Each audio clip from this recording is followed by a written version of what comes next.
ICN, CBSE board as well as any board. Start करते हैं student. मैं आपको पढ़ाऊंगा double entry system and classification of account class 2। याद से सुनिए आप लोग, क्लास 1 हो गए हैं, आप उसको कृपया एवरी स्टूडेंट मेरा क्लास 1 देखेगा। आज हम क्लास 2 पढ़ेंगे। आज मैं पढ़ाऊंगा स्टूडेंट डबल एंट्री सिस्टम। मैंने पढ़ा दिया था स्टूडेंट, आपको जिस्ट दे देता हूँ। डबल एंट्री सिस्टम क्या कहता है कि स्टूडेंट जितने भी हमारे ट्रांजेक्शन्स होते हैं बिजनेस में, पैसे वाले फाइनेंशियल, उस ट्रांजेक्शन में 2 पार्ट होगा। हमारे स्टूडेंट्स एक पार्ट को डेबिट करेंगे, डेबिट को हम शॉर्ट एब्रिविएशन में लिखते हैं दिया डेबिट, और हमारे स्टूडेंट्स एक पार्ट को क्रेडिट करेंगे सीआर। इस तरह डबल एंट्री सिस्टम क्या कहता है student, each and every transaction में 2 साइड होता है। एक पक्ष, साइड मतलब मान लो पार्ट या एस्पेक्ट, एक एस्पेक्ट डेबिट होगा, एक एस्पेक्ट स्टूडेंट क्रेडिट होगा, और दोनों का अमाउंट इक्वल होगा। डेबिट और क्रेडिट का जो अमाउंट होगा, अमाउंट इधर वाला अमाउंट जो रुपीज में हमारे यहाँ रुपीज चलती है, वो अमाउंट इक्वल होगा। ये मैं बताया था।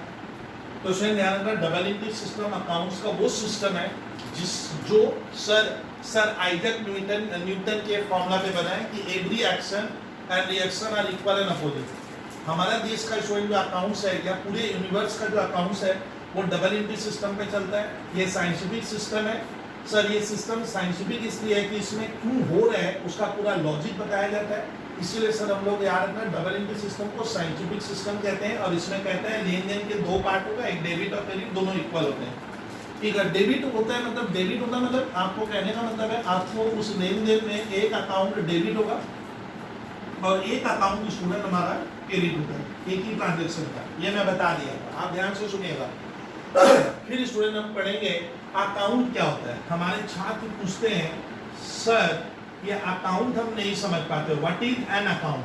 आज थोड़ा सा स्टूडेंट मैं अगले दिन बताया अकाउंट क्या है, फिर भी सुनिएगा स्टूडेंट। अकाउंट क्या होता है पहले मैं डेफिनेशन लिख रहा हूँ, आइए बहुत काम की और प्रॉपर डेफिनेशन बताऊंगा जो बहुत ही काम की स्टूडेंट। आप मेरा बात सुनिए, नोट करो। An account is a summary, इसको बहुत ढंग से देखिएगा student.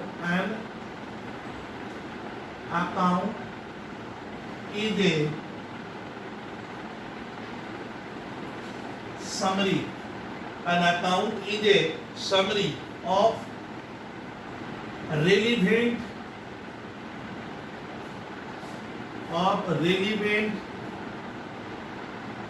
transactions. An account is a summary of relevant transaction at one place. At one place relating to a particular head, relating to a particular head। ध्यान से देखिए, ये definition जो लिखा रहा हूं स्वयं, अगर कोई पूछे बंदा अकाउंट क्या होता है, लगता हूं सर मैं, पहले आप इसको नोट करते चलोगे स्वयं। An account is a summary of relevant transaction at one place relating to a particular head. It records only the amount of transaction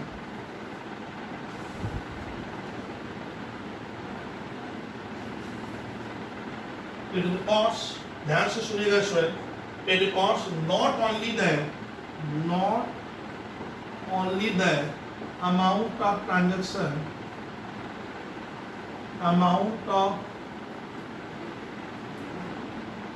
it records not only the amount of transaction but also their effect,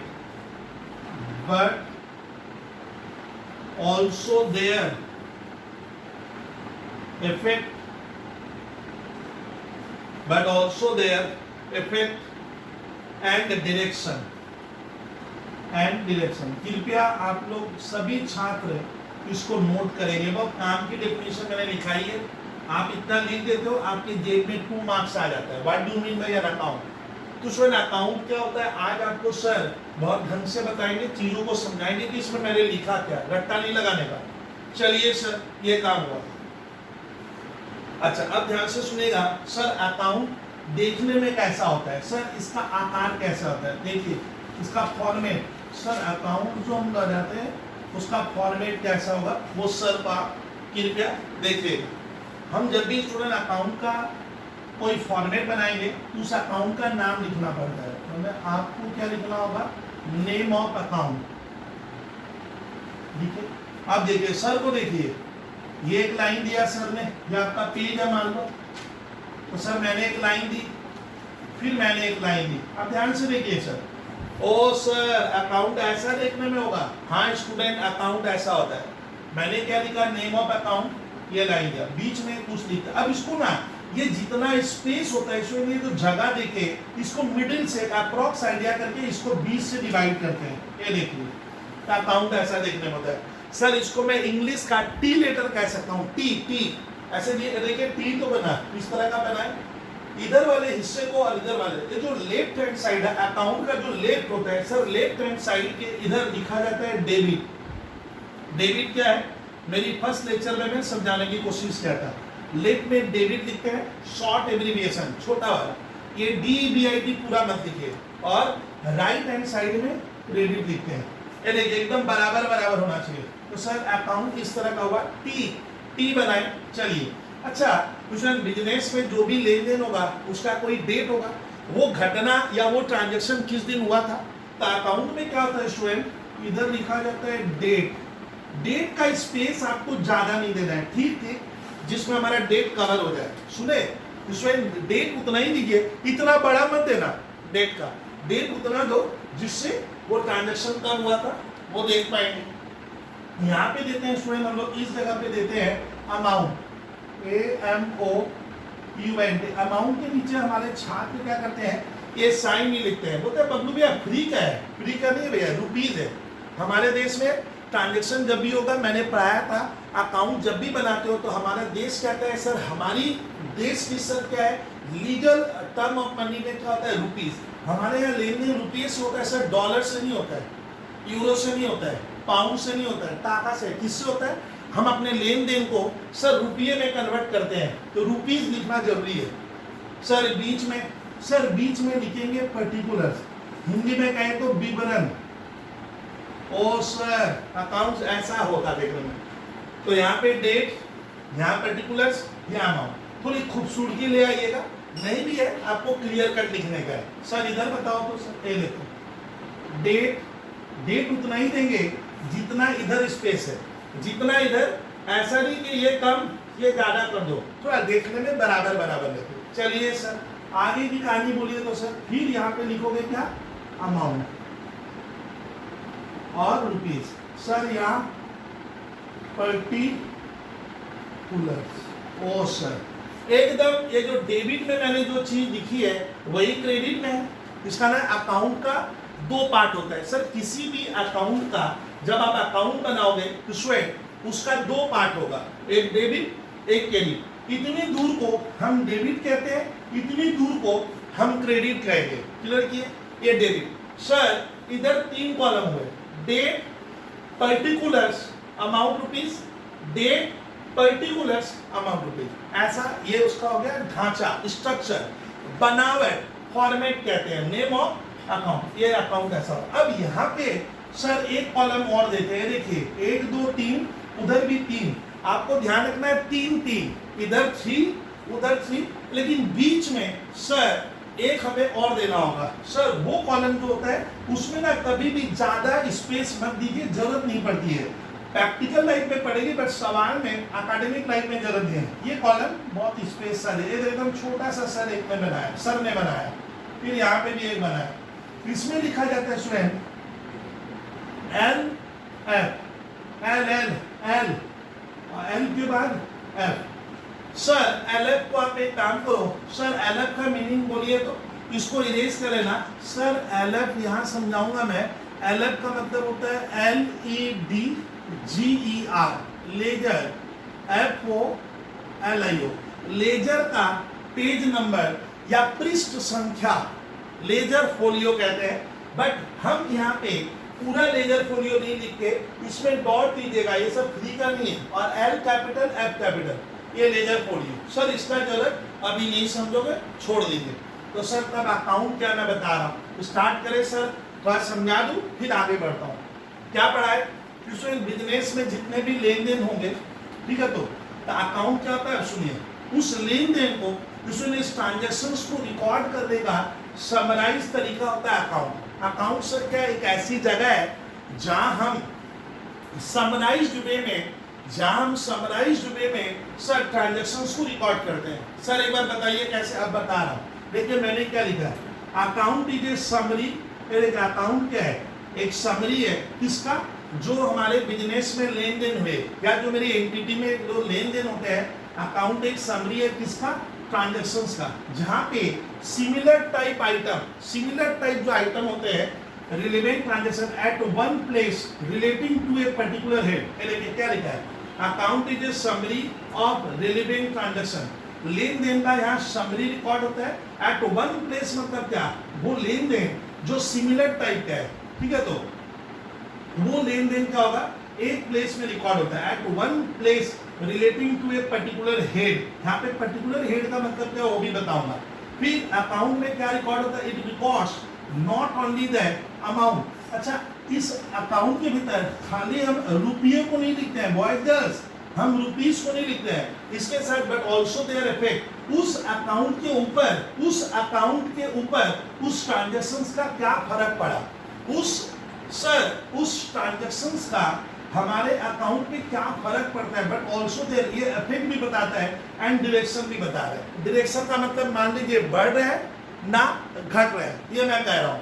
direction का मतलब sir बढ़ रहा है ना घट रहा है, तो अकाउंट क्या है सर, अब लास्ट बोले, account is a summary of relevant transaction. Account क्या है सर, लेन देन का समरी मतलब होता है सर, मैं समराइज्ड वे में हम लोग अकाउंट में रिकॉर्ड करते हैं क्या, ट्रांजेक्शन को एट वन प्लेस, मतलब एक जगह में, और क्या, relating to a particular head. Particular head का मतलब होता है सिमिलर टाइप आइटम हम अकाउंट में रिकॉर्ड करते हैं। इट रिकॉर्ड्स, अकाउंट्स में खाली अमाउंट को ही नहीं लिखा जाता है, उस लेन देन का इफेक्ट क्या पड़ रहा है, उसका प्रभाव क्या पड़ रहा है और उसका डायरेक्शन क्या है, ये भी बताया जाता है। अब मैं एग्जांपल दे रहा हूँ, कुछ छात्र अभी क्लास देख रहे हैं, सर अभी पढ़ने नहीं पढ़ रहा है, अब मैं बता रहा हूँ।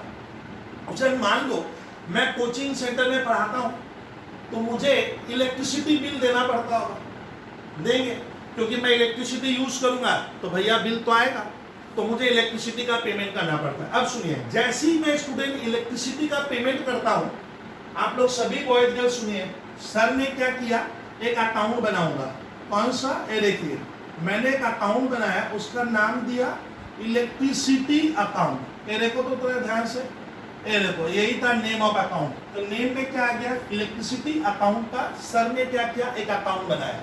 अब ये देखने में कैसे होगा, देखिए ये देखिए पहली लाइन, ये दूसरी लाइन, आप समझे सर, इसको मिडिल से डिवाइड करने का इतना, अच्छा स्पेस कितना देना है वो हम करते करते सर समझ जाएंगे कि कितना अकाउंट में स्पेस लगेगा।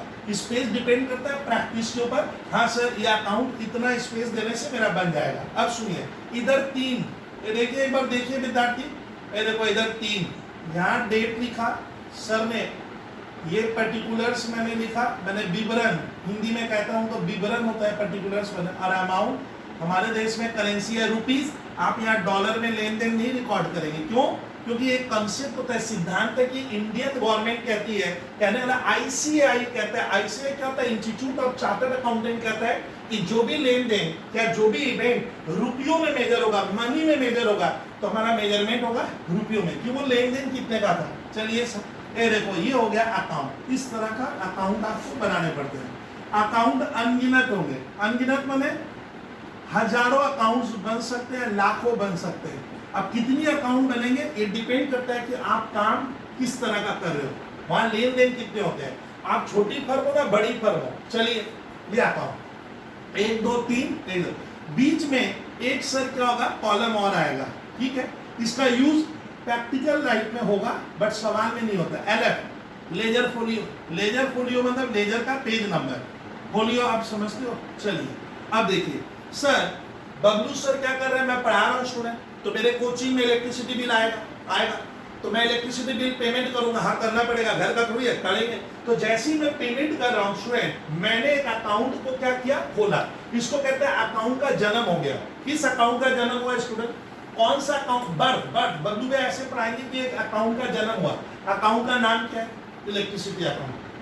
इसको हमने किया, ऐसे बनाया सर, बना दिए अकाउंट। यहाँ पे सर आपको कुछ आर्ट सिखाऊं, अकाउंट्स में नंबर कैसे लाते हैं। Presentation should be very good, attraction होना चाहिए।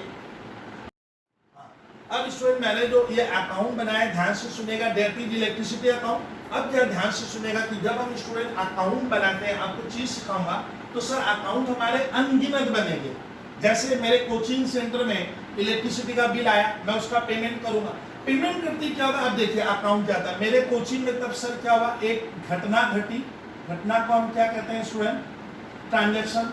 एक लेन देन हुआ, कहाँ, मेरे कोचिंग में। उस लेन देन से मेरे फाइनेंशियल कंडीशन में चेंज आ गया, मैंने इलेक्ट्रिसिटी बिल दिया है, तो मैं तुरंत एक इलेक्ट्रिसिटी अकाउंट बनाऊंगा। इसका दो पार्ट होता है, डेबिट और क्रेडिट। अब मिलाते हैं, देखिए अकाउंट क्या है सर, अकाउंट क्या है, अकाउंट इज समरी। अब इसमें समरी क्या हुआ कि मैंने जब जब इलेक्ट्रिसिटी बिल दिया है, तो जितना इलेक्ट्रिसिटी बिल मैंने साल भर में दिया, साल भर में, वन अकाउंटिंग ईयर में, तो मैंने सारे इलेक्ट्रिसिटी बिल जब जब दिए ना, मैं इसके नीचे उस बिल का अमाउंट, डेट वगैरह लिखता चलूंगा। ओ सर अकाउंट तब क्या एक समरी हुआ, कितना बिल दिए, तो मैंने जब जब दिया यहाँ रिकॉर्ड किया है, टोटल किए मान लो 40,000 आ गया, तो मैंने बिल 40,000 का दिया, तो अकाउंट क्या हुआ, एक समरी है किसका, ऑफ ट्रांजैक्शन। तो अकाउंट इज ए समराइज्ड या summary of relevant transaction at one place. ये देखो जब जब मैं इलेक्ट्रिसिटी दे रहा हूं, तो वो एक प्लेस, ये देखो इलेक्ट्रिसिटी का सारा ट्रांजैक्शन इसके भीतर ही रिकॉर्ड होगा, इसमें सैलरी नहीं आएगा। तो इस तरह अकाउंट क्या है सर, एक समरी ऑफ रेलेवेंट ट्रांजैक्शन, मतलब ट्रांजैक्शन का समरी है at one place relating to a particular head. ये देखिए हेड कौन सा हुआ, electricity account is a head. Electricity account क्या हुआ, एक हेड हो गया। तो अकाउंट आप कहिएगा सर अकाउंट एक समरी है लेन देन को रिकॉर्ड करने का एट ए पर्टिकुलर हेड। ये समरी हो गया। साल भर में क्या बिल आया, तो मैं इन पैसों को ऐड कर दूंगा। तो मान लीजिए सर मेरे कोचिंग सेंटर में इलेक्ट्रिसिटी का बिल आया 5,000 रुपए का, तो देना पड़ेगा, हाँ फ्री का थोड़ी है। जब मैं दूंगा तो अब अकाउंट में हम रिकॉर्ड कैसे करते हैं, सुनिए। बाय ट्रेडिशन सर एक तरीका है, ये नियम बना लिया गया है कि अकाउंट्स में जब भी रिकॉर्ड करते हैं, इसको कहते हैं लेफ्ट हैंड साइड, इसको राइट हैंड साइड। सर हमारे पूर्वज सर बहुत जमाने से, मान लीजिए इधर सर एक रिवाज है अकाउंट्स में, बाय डिफॉल्ट हमेशा 2 लिखा जाएगा और T कैपिटल का होगा, यानी अकाउंट्स के लेफ्ट हैंड साइड में हम डेबिट साइड में क्या लिखेंगे, 2 लिखते हैं, और इधर अकाउंट में जब भी इस साइड में लिखते हैं तो अकाउंट्स में इधर बाई लिखा जाता है। ओ सर इधर 2 इधर बाई, ये हमेशा लिखना पड़ता है। चलिए सर, तो अकाउंट जब भी बनाते हैं तो सर लेफ्ट हैंड साइड में हमें 2 लिखना है, राइट हैंड साइड में बाई लिखेंगे, ठीक है। अच्छा मैंने बिल कितने का दिया, 5,000, तो मान लीजिए स्वयं को 5,000 मैंने यहाँ लिख दिए। अब सुनिए वाइट गर्ल, डेट क्या है सर, कब दिए, तो डेट ऐसे लिखते हैं। मान लीजिए मैंने दिया 2020, तो आपको पहले ईयर लिखना पड़ेगा, डेट में ईयर। सर तारीख क्या थी देने की, मान लीजिए सर मेरा तारीख है जून का 5 ऐसे, तो इसका ना ये डेट में क्या आता है, ईयर और जून का 5। ये कहानी सिखा रहा हूं, और यहाँ कुछ लिखा जाएगा, यहाँ पे स्वयं कुछ लिखा जाता है, ध्यान से सुनेगा, वो मैं बाद में बताऊंगा। तो स्वयं अकाउंट में कैसे रिकॉर्ड करते हैं, तो कहानी सिखा दिया कि सर कोई भी लेन देन, अब फाइनली सुन के आगे बढ़ूंगा। सर कोई भी ट्रांजेक्शन जो फिनेंशियल कंडीशन में फर्क डालता है, हम उस ट्रांजेक्शन में 2 पक्ष होंगे, एक डेबिट और क्रेडिट। तो विद्यार्थी को क्या करना है, मैंने 2 अकाउंट होगा, एक अकाउंट इन्वॉल्व होगा और दूसरा एक अकाउंट इन्वॉल्व होगा। यही होता है double entry system. Double entry system कहता है सब लेन देन में 2 अकाउंट इन्वॉल्व होता है, दोनों का अमाउंट इक्वल होगा, और समझ इक्वल अमाउंट का होगा, और हम एक अकाउंट को डेबिट करेंगे, एक को क्रेडिट करेंगे। कैसे करेंगे बाद में। तो अकाउंट क्या गया सर, एक समरी है जहां पे हम ट्रांजैक्शन को रिकॉर्ड करते हैं एक पर्टिकुलर हेड में। पर्टिकुलर हेड माने जब जब मैं इलेक्ट्रिसिटी दिया, इसके नीचे मैं रिकॉर्ड करूंगा। सर अगले महीना दिए, फिर रिकॉर्ड करेंगे। अगले महीने मान लो मैंने जुलाई में दिया, ध्यान से सुनिए स्वयं, जुलाई के 7 तारीख को दिया, क्योंकि इलेक्ट्रिसिटी बिल बार बार तो आएगा नहीं, मंथ में एक बार आएगा, फिर देंगे। फिर उसके नीचे मैंने लिखा 2, सर 2 एक प्रथा लिखा जाता है, तो यहाँ कुछ लिखा जाता है। मान लो अगले महीने का बिल 6,000 का आया, तो आप 6,000 लिख लेना। अब आप समझ लो कि अमाउंट में बहुत लंबा फिगर तो होता नहीं है, ज्यादा से ज्यादा 1 करोड़ 2 करोड़ हो सकता है, 3 करोड़ हो सकता है। आप अमाउंट का स्पेस उस हिसाब से लीजिएगा। चलिए सर, तो यही होता है सर अकाउंट। और अकाउंट को 2 भागों में बांट देते हैं, एक डेबिट एक क्रेडिट। लेफ्ट हैंड साइड में डेबिट, डेबिट में हम 2 लिखने का सर ट्रेंड है, बाय डिफॉल्ट 2 लिखा जाता है इधर बाय। अब आगे नहीं बढ़ो भाई बात, चलिए। तो सर ये अकाउंट होता है, अकाउंट अनगिनत बनेगा। मान लीजिए आप अपने घर में रहते हो, बाबूजी बोले घर का हिसाब रख, तो घर में आप इलेक्ट्रिसिटी देते हो तो आप एक इलेक्ट्रिसिटी अकाउंट बनाए। घर में मान लो जो बच्चे स्कूल पढ़ने जाते हैं, आपने बनाया स्कूल फीस अकाउंट। आप प्राइवेट ट्यूटर के पास जाते हो तो उसको भी आपको फीस देनी पड़ती है, प्राइवेट ट्यूटर अकाउंट। घर में कोई बीमारी आ गई है, आप डॉक्टर के पास गए, डॉक्टर को पेमेंट किए, तो आपने बनाया मेडिकल एक्सपेंस अकाउंट। घर में सब्जी आती है, सब्जी का हिसाब रखना है, तो आप बनाए वेजिटेबल अकाउंट। इसका मतलब क्या होता है, अकाउंट अनगिनत है। ट्रैवलिंग का खर्चा लगता है भाई, toto fare, bus fare, tram fare, तुम मान लो बना लिए ट्रैवलिंग एक्सपेंस अकाउंट। कभी कभी रिफ्रेशमेंट, सर कभी कभी हम मूवी गए, घूमने गए, आपने घर के लिए एक अकाउंट बनाया रिफ्रेशमेंट अकाउंट, उसमें क्या खर्चा लगा, तो सर अकाउंट हमारा क्या अनगिनत होगा। According to need sir businessman account बनाते हैं, ये मैंने पढ़ाया था। अब आ रहा है सर ये जितने भी अकाउंट है, बाद में क्या होता है सर, इन अकाउंट को हमें डिवाइड करना पड़ता है, नहीं तो हमें बेनिफिट नहीं मिलता है। तो हम आगे क्या पढ़ाऊंगा, आज मैं पढ़ाऊंगा सर अकाउंट का क्लासिफिकेशन कैसे करते हैं। अकाउंट का क्लासिफिकेशन 2 तरीके से होता है। एक होता है sir traditional view, traditional view मतलब समझते हो सर, बहुत पहले से चला आ रहा है। एक होता है मॉडर्न व्यू। तो सर अकाउंट को जब हम क्लासिफाई करेंगे कि अकाउंट कितने तरह का होगा, तो मेरा फर्स्ट लेक्चर मैंने जो सर पढ़ाया है डबल एंट्री सिस्टम, जो चैप्टर मैंने स्टार्ट किया है क्लासिफिकेशन, उसका आप लोग फर्स्ट क्लास देख लेंगे। आज कौन सी क्लास है, सेकंड क्लास। अच्छा स्टूडेंट, अकाउंट बनाते समय मैंने जो लेजर फोलियो कॉलम लिखा है LF, एक्चुअली ये जर्नल फोलियो होगा, कृपया आप इसको ध्यान रखिएगा। तो ठीक है, तो ये JF होता है स्टूडेंट, कृपया ये ध्यान दीजिएगा। आपको LF में लिखकर क्या लिखना है, JF अकाउंट में। J का मतलब होता है जर्नल, जर्नल, और F का मतलब होगा सर फोलियो। ये थोड़ा ध्यान दीजिएगा, बस इतना सा रिमाइंडर आप रखिएगा, और जल्दीबाजी में हो गया। JF, JF का मतलब होगा जर्नल फोलियो, और सर LF नहीं होगा। चलिए अब आगे बढ़ते हैं सर कि अकाउंट को हम डिवाइड कैसे करेंगे। मान लो मेरे बहुत से अकाउंट मैंने बनाए, जैसे electricity account, rent account, machinery account, purchase account, sales account, books account, computer accounts, motor car account, debtors account, creditors account, capital account, बहुत अकाउंट है। तो स्टूडेंट अकाउंट का आज मैं पढ़ाऊंगा, अकाउंट को हम क्लासिफाई कैसे करते हैं। तो आज हमारा टारगेट है सर कौन सा, मैं आज आपको पढ़ाऊंगा मॉडर्न क्लासिफिकेशन ऑफ अकाउंट। अब लिखिए, ट्रेडिशनल वाला मैं पढ़ा दिया हूं, modern classification of account. Account को हम किस तरह से डिवाइड करेंगे, मॉडर्न क्लासिफिकेशन ऑफ अकाउंट। कृपया आप अपने सर कॉपी में थोड़ा लिख लोगे तो बेनिफिट में रहोगे।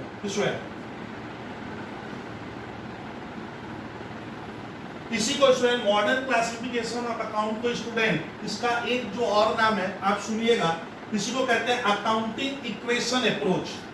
माने क्लासिफिकेशन ऑफ अकाउंट किस तरह से, अकाउंटिंग इक्वेशन अप्रोच। ये क्या होता है उससे अभी मतलब नहीं है, ये एक तरीका और है, उसी को अकाउंटिंग इक्वेशन अप्रोच, APPROACH।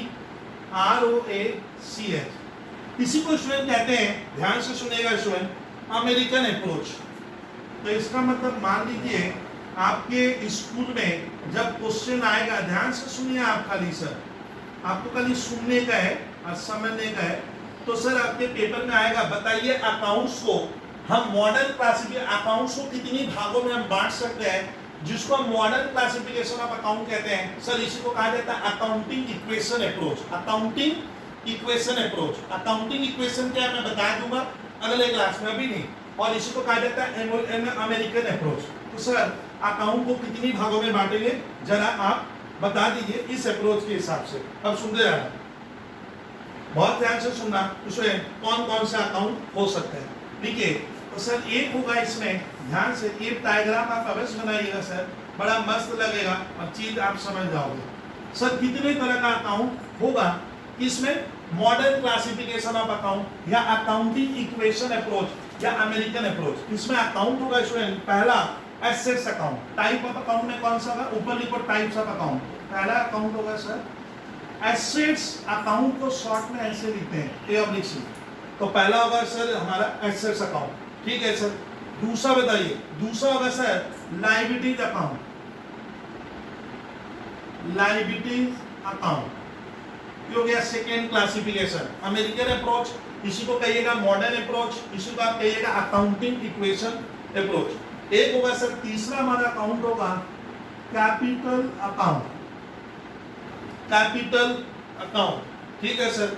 एक होता है सर रेवेन्यू अकाउंट, रेवेन्यू बच्चों के लिए ना ऐसा वर्ड बड़ा दिक्कत आ रहा था जो शुरू में सीखते हैं। रेवेन्यू का मतलब मैं अपने हिसाब से बताऊं सर, ये एक तरह का देखा जाए तो क्या इनकम ऑब्लिक या और एंड गेन, इसमें इनकम और गेन आता है रेवेन्यू, रेवेन्यू अकाउंट। और एक होगा एक्सपेंसेस एंड लॉसेस अकाउंट, ये हो गया सर बहुत ही फर्स्ट क्लास तरीके से हमने क्लियर किया एक्सपेंसेस एंड लॉसेस अकाउंट। ओ सर ये कहानी थी क्या? हाँ भैया ये कहानी थी। चलिए अकाउंट कौन, अगर क्वेश्चन आएगा what do you mean by an account, account क्या है सर? अकाउंट मैंने बताया कि अकाउंट क्या होता है सर, ट्रांजैक्शंस को रिकॉर्ड करने का समराइज तरीका है, जहां पे एक पर्टिकुलर हेड से रिलेटेड जितने भी मेरे लेन देन में, पर्टिकुलर हेड जैसे इलेक्ट्रिसिटी अकाउंट, वो सारे ट्रांजैक्शन समराइज में एक जगह रिकॉर्ड होता है। चलिए अकाउंट का दो साइड होता है, left hand side debit, right hand side credit. Debit word डेबिटो word से बना है। अच्छा डेबिट का उत्पत्ति कहां से हुआ है? जन्म। तो स्टूडेंट डेबिट वर्ड किससे आया है? डेबिटो, एक काम की चीज है सर। और क्रेडिट वर्ड जो आता है सर क्रेडिटो वर्ड से डिराइव हुआ है। ये क्या है बाद में रखते हैं। तो अकाउंट में दो हिस्सा होगा, एक पक्ष डेबिट, एक पक्ष क्रेडिट। अकाउंट का जो दोनों साइड होता है बाय डिफॉल्ट हम लेफ्ट हैंड साइड में टू लिखते हैं, राइट हैंड साइड में बाय लिख के उसको स्टार्ट करेगा। अकाउंट का एक हेडिंग होगा, यह ध्यान रखेगा। चलिए सर अब आगे बढ़ते हैं सर। ये जो अकाउंट का क्लासिफिकेशन है बहुत इजी है सर। अब छात्र पूछ रहे हैं सर एसेट्स अकाउंट, आपको मैंने पढ़ाया था एसेट्स क्या होता है इसमें। तो जितनी भी बिजनेस में आप प्रॉपर्टी होती है, प्रॉपर्टी मतलब इसमें क्या होता है? वैल्यूएबल रिसोर्स, जो आपके लिए वैल्यूएबल है, जिसको आपने मनी में खरीदा था, आपने मनी में हासिल किया है। तो सर यहाँ सुनिए बॉयज गर्ल्स, एसेट्स का मतलब इतना ध्यान रखना, एसेट्स मींस वैल्यूएबल रिसोर्सेज, मतलब एसेट्स मींस प्रॉपर्टी जिसपे मेरा हक है। ओ सर हमारा क्या होना चाहिए? कंट्रोल होना चाहिए। और उसको मैं वो एसेट्स मुझे फ्यूचर में क्या करेगी? इकोनॉमिक बेनिफिट, मतलब उससे मैं बेनिफिट ले रहा हूँ। तो सर एसेट्स का होता है, अगर सिंपल वर्ड में कहूँ सर एसेट्स का मतलब है वैल्यूएबल रिसोर्स मींस प्रॉपर्टी जिसपे बिजनेस का या उस एंटिटी का या उस पर्सन का कंट्रोल होना चाहिए, मतलब वो मेरी अपनी है, मैं उसको मन मुताबिक फ्रीली यूज करूंगा, और जिसको मैंने मॉनिटरी टर्म में खरीदा या एक्वायर किया है, और ऐसे समय फ्यूचर में इकोनॉमिक बेनिफिट लाके देगी। सीधी बात, वो होता है सर एसेट्स। मैंने पढ़ा है आपको, लेकिन आ जाए तो जितने भी एसेट्स अकाउंट होंगे इसके भीतर आ जाएंगे। सर कुछ अगर हमारे हम छात्रों को आप एग्जाम्पल देते तो एसेट्स एग्जाम्पल का मैं आज ज्यादा नहीं दूंगा सर, इतना ही दूंगा, एक लिखा जाए। सर एसेट्स का एक दीजिए ना सर, हम लोग थोड़ा जाने, एक लिख लो लैंड एंड बिल्डिंग अकाउंट। ये किसमें गया? इसका एग्जाम्पल बन गया। सर एक और दीजिए, सर एक और दीजिए, लो कैश अकाउंट, आपके जेब में 5,000 रुपये है, नकदी रुपया एसेट्स अकाउंट है, वो आपकी प्रॉपर्टी है। उस पैसे को आप कहीं भी किसी भी काम में यूज कर सकते हो। अभी तक वो अनयूज है, क्योंकि कैश तो हम खाएंगे क्या ना, कैश तो खाओगे नहीं, चीज समझे, तो इसका ना यूज कर सकते हो आप, उस कैश से कुछ भी कर सकते हो। चलिए सर ये हो गया assets account. Land and building, मैं इसका ना एक लंबा चार्ट लिखवा दूंगा, कहानी खत्म, अभी इतना समझ लो। अच्छा कभी कोई बिजनेस करते हैं तो सर एसेट्स तो वो प्रॉपर्टी है जिसपे मेरा कंट्रोल होता है।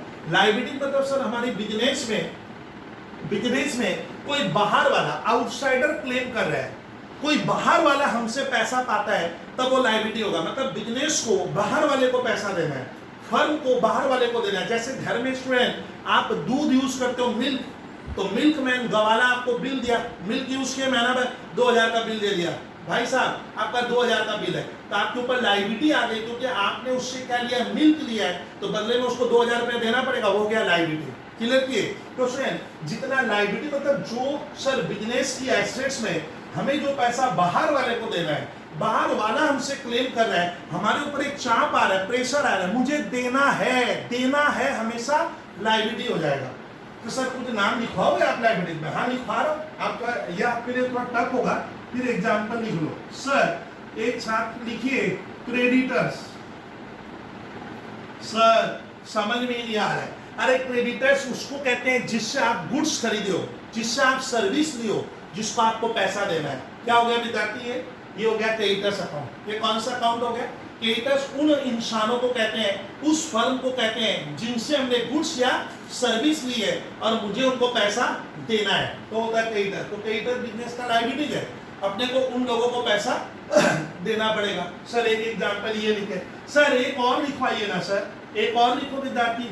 आउट स्टैंडिंग, मान लो लिखो तो SALARY सैलरी अकाउंट। सर ये क्या हुआ? तो इसमें आउटस्टैंडिंग सैलरी अकाउंट लायबिलिटी बता रहा हूं। अब एक छात्र आउटस्टैंडिंग नहीं समझता है, सर ये क्या? आप तो इंग्लिश मीडियम के छात्र हो सर। सो आउटस्टैंडिंग सैलरी का मतलब होता है इसमें, मान लो मेरे फर्म में, मेरे बिजनेस में एक बंदा नौकरी करता है। सपोज कोई मेरे यहाँ नौकरी करता है। एक बार स्टूडेंट भाई श्रीवास्तव, एक बार यहाँ आओ, आप देखिए एग्जाम्पल को समझिए। देख लीजिए, मान लीजिए सर ये मेरा सर क्या है, एक घर का मेरा सर क्या है, अपना लड़के की तरह है, ये मेरे घर में ही रहता है मान लीजिए। अब ये मेरा अकाउंट्स ये देखता है, ये मेरे कोचिंग का अकाउंट्स बनाता है, हिसाब किताब रखता है। मैं बोला भैया मैं तेरे को 20,000 रुपया दूंगा, सीधी बात सुन, इसको रख लिए। ये बंदा काम किया, ये बंदा काम किया, 1 महीना बीतते श्रीवास्तव क्या कह रहा है? सर सर्विस दिया था आपको, आप मुझे क्या करो, बदले में कुछ दो। तो बताइए, तो ये मेरे यहाँ काम कर चुका है। मैं बोला देख श्रीवास्तव कुछ दिनों में पैसा दे रहा हूँ, जबकि इसका पैसा बाकी हो गया है, क्योंकि बात हुई थी जनवरी महीने में ये काम करेगा तो मैं इसको फरवरी में मान लो सैलरी दे दूंगा। तो जनवरी में बंदा काम कर लिया, कितना देना पड़ेगा? 20,000 रुपया। काम करती सर मुझे कह रहा है कोचिंग सेंटर को, सर आप 20,000 में रखे थे, मेरा पेमेंट तो करोगे? मैं बोला देख कुछ दिनों में दे रहा हूँ। तो बताइए, तो मेरा सैलरी स्टाफ को देना क्या हो गया है? बाकी हो गया है। मिस्टर श्रीवास्तव को तो मुझे सैलरी देनी पड़ेगी, बंदे ने मुझे सर्विस दिया है, तो उस सर्विस के बदले में जो सैलरी दूंगा मैं अभी तक दिया नहीं हूँ, देना बाकी रह गया। बोला श्रीवास्तव 10-15 दिन में दे देता हूँ। है तो इसका मतलब उस केस को हम कहते हैं आउटस्टैंडिंग सैलरी। ये खर्चा नहीं है। आउटस्टैंडिंग मतलब आप इंप्लॉई से, मैंने इस बंदे से फायदा ले लिया तो इसको भैया पैसा तो देना पड़ेगा। मैं बोला कुछ दिन में दूंगा, ये हमारे ऊपर लायबिलिटी, मेरे ऊपर लायबिलिटी, इसके ऊपर नहीं है, इसके ऊपर लायबिलिटी ना, लायबिलिटी मेरे ऊपर हो गई। हाँ भैया बात तो सही है, मुझे या मेरे बिजनेस को, मिस्टर श्रीवास्तव को भैया सैलरी देनी पड़ेगी, मैं कुछ दिन में दूंगा या अभी तक मैंने दिया नहीं है। सपोज तो वर्ड होता है आउटस्टैंडिंग सैलरी। आउटस्टैंडिंग सैलरी मेरे बिजनेस का क्या है? लायबिलिटी है, क्योंकि मैंने बंदे का फायदा लिया है तो भैया कुछ तो देना पड़ेगा, तो लायबिलिटी बन गई, वो आपको देना पड़ेगा। मैं ये नहीं कहूँगा जा मैं तेरे को नहीं दूंगा, ये नहीं हो सकता, आपको देना पड़ेगा। नहीं देगा तो ये मुझे कोर्ट तक ले जा सकता है। तो आउटस्टैंडिंग लायबिलिटी मतलब होता है सर आप किसी से बेनिफिट ले लिए बट आपने उसको अभी तक पेमेंट नहीं किया है, तो आपके ऊपर एक सर दर्द है, लायबिलिटी आ गई। जाओ श्रीवास्तव। तो ये इस तरह का वर्ड था जो अभी बिगिनिंग स्टेज में हमारे बच्चों के लिए बड़ा तकलीफदायक है। सर समझे नहीं बात, मैं भी समझ रहा हूँ। जब भी ऐसा वर्ड आता है आउटस्टैंडिंग सैलरी मतलब सैलरी बाकी होगी, मैंने अपने स्टाफ को या वर्कर को दी नहीं है, तब ये मेरा लायबिलिटी हुआ। तो ये एग्जांपल जाएगा लायबिलिटी अकाउंट में। चलिए सर आगे थोड़ा बताइए ना, मैं कैपिटल को बाद में लेता हूँ। चलिए रेवेन्यू। सर मैंने अपने अकाउंटिंग टर्म का, मेरा आप लोग यूट्यूब में लेक्चर देखेगा, अकाउंटिंग टर्म में मेरा क्लास मिलेगा, बबलू चितलांगिया एसएससी क्लास है। सुनिए रेवेन्यू क्या होता है? सर रेवेन्यू समझ में नहीं आ रहा है, आएगा समझ में। रेवेन्यू मतलब मैं सीधी बात करूं, जैसे उसमें रेवेन्यू का मतलब होता है ग्रॉस इनफ्लो ऑफ कैश। मेरे पास कुछ आ रहा है, उसको मैं क्या कहूंगा? रेवेन्यू कहूंगा। सर अभी भी नहीं समझ में आ रहा है सर, बता रहा हूं। रेवेन्यू का मतलब होता है ग्रॉस इनफ्लो ऑफ कैश। जैसे मैं बता रहा हूं स्टूडेंट, मेरी एक दुकान है, दुकान 100 आप समझते हो, या मेरा कोई शोरूम है। अब मान लीजिए मेरी दुकान में मैं मार्कर पेन बेचता हूँ। मैं क्या बेचता हूँ? मार्कर पेन बेचता हूँ। समझ में आ रहा है? तो मार्कर पेन जब मैं बेचूंगा, मान लो इसका दाम है 30 रुपीज, तो मैंने मार्कर पेन किसी को दिया और उससे मैं 30 रुपीज दिया, तो ये हो गया रेवेन्यू। रेवेन्यू मतलब ग्रॉस इनफ्लो ऑफ कैश। आपके पास जो पैसा आ रहा है नॉर्मली वही होता है रेवेन्यू। तो रेवेन्यू का बेस्ट एग्जांपल विद्यार्थी के सेल्स। हर दुकानदार क्या करता है? गुड्स खरीदता बेचता है, तो बेच के जो पैसा आएगा, जो मेरा मेजर वर्क है रेवेन्यू में क्या होता है, जो आपका रोज का काम है उससे जो पैसा आता है सर उसका आप रेवेन्यू कहिएगा। रेवेन्यू हुआ, रेवेन्यू मतलब देखिए, इसलिए मैं लिखा हूँ इनकम और गेन दोनों। तो सर रेवेन्यू में एक एग्जाम्पल क्या बनेगा लिखिए। तो सर एक बन जाएगा रेवेन्यू का एग्जाम्पल, सेल ऑफ गुड्स मैं गुड्स बेचना मेरा रोज का काम है, वो जो पैसा आता है या आएगा, अच्छा मान लो वो पैसा नहीं भी आया ना, तब भी वो रेवेन्यू माना जाएगा, क्योंकि आपने गुड्स किसी को क्या कर दिया है, सेल कर दिया, मैंने दे दिया, आपने उसको मालिक बना दिया, तो वो पैसा सेल ऑफ गुड्स रेवेन्यू का एग्जांपल होगा। सर एक और दे देना रेवेन्यू का, सर हम थोड़ा देखते, थोड़ा ध्यान से देखिए स्वयं, मान लीजिए लिखा हुआ है इंटरेस्ट रिसीव्ड। सर ये इंटरेस्ट हमें कब मिलता है स्टूडेंट, इंटरेस्ट रिसीव, मान लीजिए स्वयं मैंने, सर ने कोई बैंक में अकाउंट खोला है, हम लोग देखिए घर में भी बैंक में एक अकाउंट खोलते हैं जिसको हम सेविंग अकाउंट कहते हैं, तो बैंक वाला आपको इंटरेस्ट देगा कि नहीं देगा, बोलिए। हाँ सर इंटरेस्ट तो हम लेंगे, क्यों छोड़ेंगे, तो वो जो इंटरेस्ट आप लेते हो सर, इंटरेस्ट मिलता है, इंटरेस्ट इसी पर मुझे इंटरेस्ट प्राप्त हुआ है, मैं दिया नहीं हूं, तो ये आपका क्या हुआ, रेवेन्यू हुआ, इसको रेवेन्यू कहेंगे। सर अब तीसरा एग्जांपल, मैं किसी का प्रोडक्ट लाकर बेचता हूं, ओ सर बबलू सर किसी का प्रोडक्ट सामान लाकर बेचते हैं, क्यों बेचूंगा, मेरा क्या फायदा, मैं उसका नौकर थोड़ी हूं, मैं क्यों बेचा, लेकिन आप सोचो मैं उसका सामान बेच रहा हूं तो इसमें मेरा कुछ है, क्या है, मैं उसका सामान बेचूंगा, मैंने बोला भाई साहब देखिए आपका सामान बेचेंगे तो मुझे कमीशन मिलना चाहिए, वो कमीशन, वो अट्रैक्शन पॉइंट है, वो लालच है, देख कर मैं सामान बेच रहा हूं, भैया मेरे को तो रोजी रोटी चलानी है, हर व्यक्ति काम करता है, खराबी तो है नहीं इसमें, तो सर वो जो कमीशन मुझे प्राप्त हुआ वो भी रेवेन्यू हुआ, वो भी रेवेन्यू है सर, ये मैं कह रहा था। तो आपको पूछेगा कि बताइए कमीशन रिसीव्ड कौन सा अकाउंट है, तो रेवेन्यू, रेवेन्यू मतलब होता है इसमें gross inflow of cash, interest receive, commission receive, वो जो पैसा हमारे घर में आ रहा है, कोई गेन हो गया तब भी उसको आप रेवेन्यू में डाल सकते हो, यहाँ पे इस जगह पे क्लासिफिकेशन ऑफ अकाउंट है। अच्छा अब आता है सर रेवेन्यू माने आमदनी, अब आ रहा है सर आप कोई भी बिजनेस करते हो, प्रोफेशन करते हो, कोई भी वर्क करते हो तो सर खर्चा तो लगेगा, तो जितने खर्चे वाले अकाउंट होते हैं, एक्सपेंस के अकाउंट होते हैं, एक्सपेंस किसको कहते हैं, आज सुनिएगा, एक्सपेंस उसको कहूंगा जिसका बेनिफिट हमें उसी साल मिल जाएगा, उसी साल मिलेगा तब हम उसे एक्सपेंस कहते हैं। सर समझ में नहीं आ रहा, बता रहा हूं स्वयं, आप लोग अपने ऊपर लो, आप लोग, आपके घर में इलेक्ट्रिसिटी बिल आता है, हाँ सर आता है, फ्री में थोड़ी आता है, तो आप इलेक्ट्रिसिटी क्यों आता है, क्योंकि आप यूज करते हो, आपने इलेक्ट्रिसिटी यूज की है, तो आपको इलेक्ट्रिसिटी कंपनी CESC, मान लो हमारे वेस्ट बंगाल में, आपको उसको बिल देना पड़ेगा, तो इलेक्ट्रिसिटी देकर तुम क्या चिल्लाएगा कि सर मेरा तो लॉस हो गया, मेरा तो लॉस हो गया, ना सर इलेक्ट्रिसिटी दियो क्योंकि आपने बदले में फायदा भी लिया है, आपने जो बिल दिया उसके बदले फायदा लिया है, तो वो मेरा एक क्या है सर, घर चलाने का खर्च होता है। उसी तरह से बिजनेस में भी एक्सपेंस लगते हैं सर, एक्सपेंस होना चाहिए, एक्सपेंस किसको कहते हैं, सर मेरा ऐसा कोई भी पेमेंट या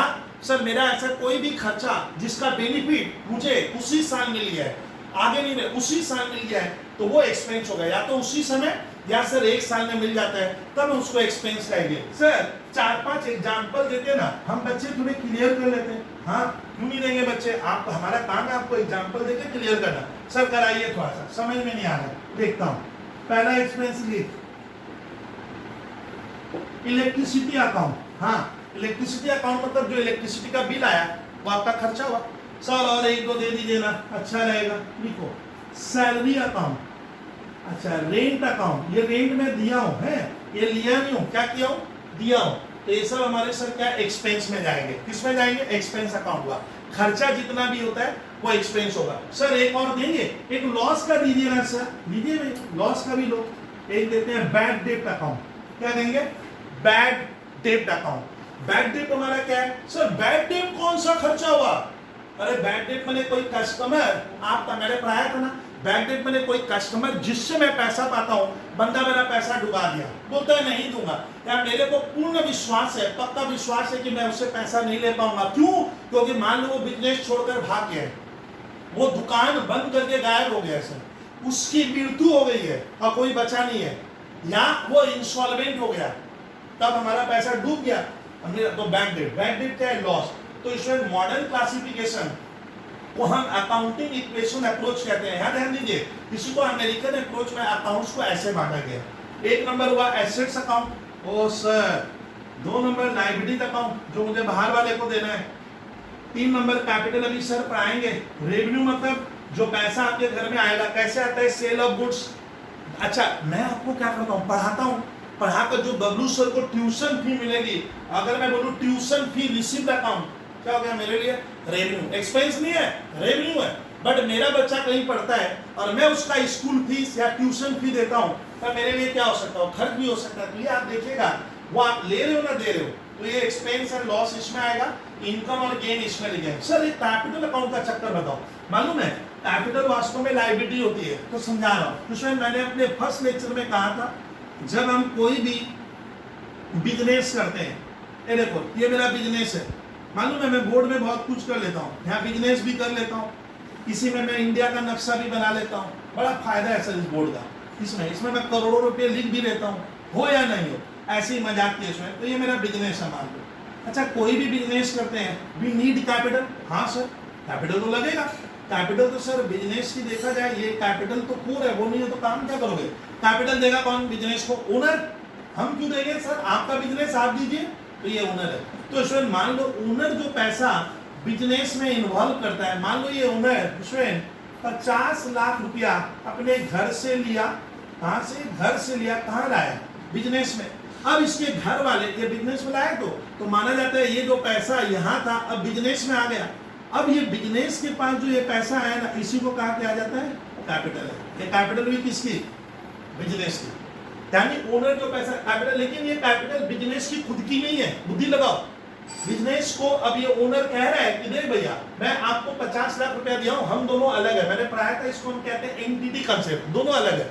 तो बिजनेस को ओनर कह रहा है अरे मेरे घर वाले छोड़ेंगे थोड़ी, तो मैं जो पैसा यहाँ लगाया हूँ जिस दिन बिजनेस बंद होगा, या कोई भी आप ऐसे मत सोचो बंद होगा, तो मैं भी तो अपने बिजनेस से 50 लाख रुपया क्या करूंगा, चाहूंगा ना मेरा पैसा मैं भी निकाल कर घर ले जाऊं।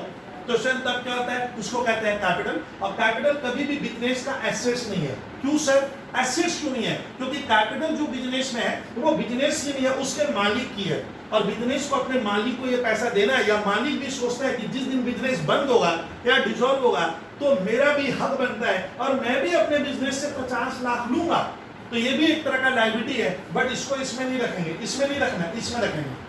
तो कैपिटल भी तब क्या हुआ सर, लायबिलिटी हुआ। तो सर ये होता है सर क्या यार एक कैपिटल अकाउंट होगा।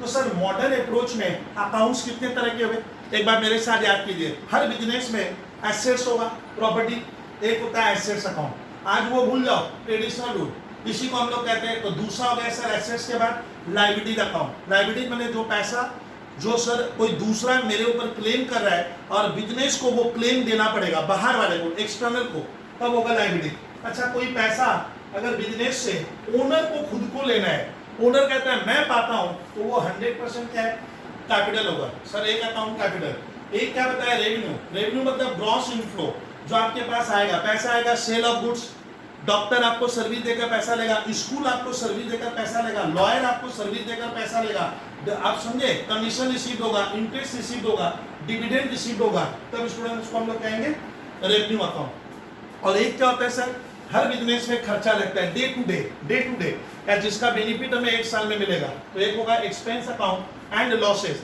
अच्छा आज एक चीज सिखाऊंगा, मेरा जो एक्सपेंस है वो सामने वाले का इनकम होता है। आप सुनिए विद्यार्थी जो क्लास में सभी देख रहे हैं, आपने कोई एक्सपेंस किया, आपने अपनी स्कूल फीस दी, तो आप कहोगे मेरा एक्सपेंस हुआ, मेरी नजर में आप कहोगे बबलू सर मेरा तो एक्सपेंस हो गया, लेकिन स्कूल वाले के लिए तेरा जो एक्सपेंस है स्कूल वालों के लिए तो इनकम होता है, रेवेन्यू होता है। तो मैंने क्या बताया, हमारा एक्सपेंस, आप बुद्धि लगाओ, सामने वाले का बहुत बार क्या है, इनकम, रेवेन्यू होगा। सर नहीं समझे, एक और बताइए, तो आप बता रहा हूँ। आप इलेक्ट्रिसिटी बिल देते हो तो आपके लिए एक्सपेंस है, आपने दिया, बट इलेक्ट्रिसिटी कंपनी के लिए क्या है, संजीव गोयनका है। हम लोग को मालूम है, हम लोग का जो वेस्ट बंगाल में CSC है वो संजीव गोयनका की कंपनी है, तो गोयनका जी की कंपनी के लिए तो इनकम है, हमारे लिए इलेक्ट्रिसिटी बिल एक्सपेंस है, बट उनके लिए क्या है, इनकम है।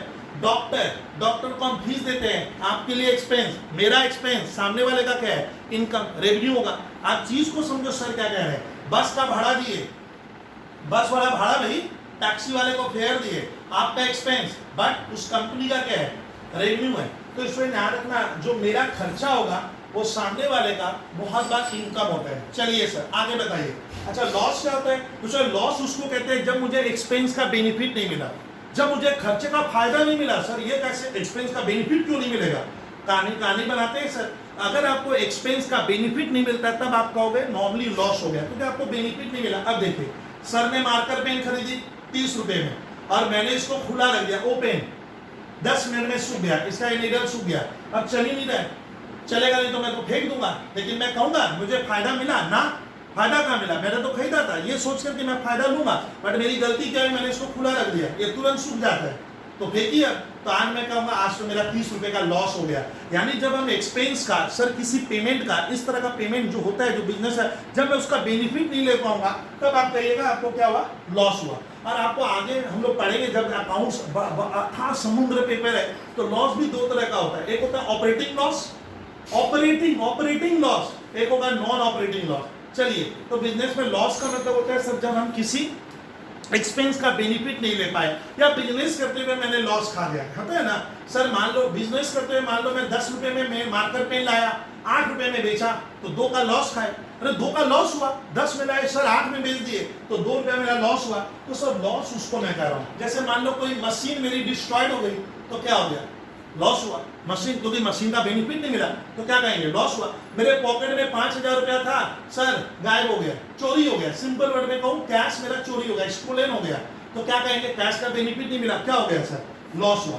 तो लॉस और एक्सपेंस सर एक अकाउंट है, रेवेन्यू एक अकाउंट होगा, कैपिटल वो अमाउंट है जो ओनर बिजनेस में लाता है, और बिजनेस कहता है मुझे अपने ओनर को वापस देना है, तो capital itself is a liability, but ये किसको देना है, अपने ओनर को देना है, ये बाहर वाले को नहीं देना है, ये एक तरह का इंटरनल लायबिलिटी होता है। और ये लायबिलिटी होता है जो ओनर को छोड़ के देना है बाहर वाले को, समझे, ये होता है लायबिलिटी, ये एक अकाउंट होगा। और एक होता है सर एसेट्स अकाउंट, तो इसको हम लोग कहेंगे, आज एकदम ध्यान रखिए, आज मैंने पढ़ाया what is an account, account का फॉर्मेट सिखाने की कोशिश की, दैट इज डेबिट क्रेडिट देके, वो आप थोड़ा बहुत समझ ही लिए। और आपको इसके ऊपर मेरे मैथ में क्वेश्चन मिलते हैं, वो क्वेश्चन आपको करने पड़ते हैं सर। तो मैं यहाँ पे स्टूडेंट, आप मेरी क्लास देखने के लिए बहुत बहुत शुक्रिया, और ज़्यादा से ज़्यादा इसको सर्कुलेट करोगे। आपको किसी को मैथ लगता है सर आप इसका क्वेश्चन दीजिए ना, हम सॉल्व करेंगे, जो स्टूडेंट मुझसे नहीं भी पढ़ते हैं, तो सर आप मुझे व्हाट्सअप किया करो ना सर, हमारा काम है पढ़ाना, हमें मजा आता है, बच्चे कुछ सीखे, ये हमारे लिए अच्छी बात है सर। इससे अच्छी बात क्या हो सकती है, हमारी भी पब्लिसिटी होती है, बच्चों को भी कुछ अच्छा मिले। मेरा फोन नंबर में आप सर मेरे को व्हाट्सअप करते हो 9674330405। सर इससे रिलेटेड कोई क्वेश्चन दीजिए, सर मुझे कोई टॉपिक समझ में नहीं आया, आप मुझे कृपया रिक्वेस्ट क्या करो ना, हमें एनर्जी मिलती है इस नंबर पे करोगे। तो अभी का आज का ये क्लास मैं ऑफ कर रहा हूँ, और ध्यान रखिएगा ये मेरा सर क्लासिफिकेशन ऑफ अकाउंट का दूसरा क्लास था, इसके बाद मैं थर्ड क्लास जो दूंगा उसमें सम्स करा दूंगा, उसको मिस नहीं कीजिएगा। Must watch, share all students, और बेहतर रहने का कोशिश कीजिए। सर कोरोना का पीरियड है, आप बेस्ट रहने का कोशिश करो, खुद भी बचो दूसरों को भी बचाओ। चलिए, अच्छा लगा सर।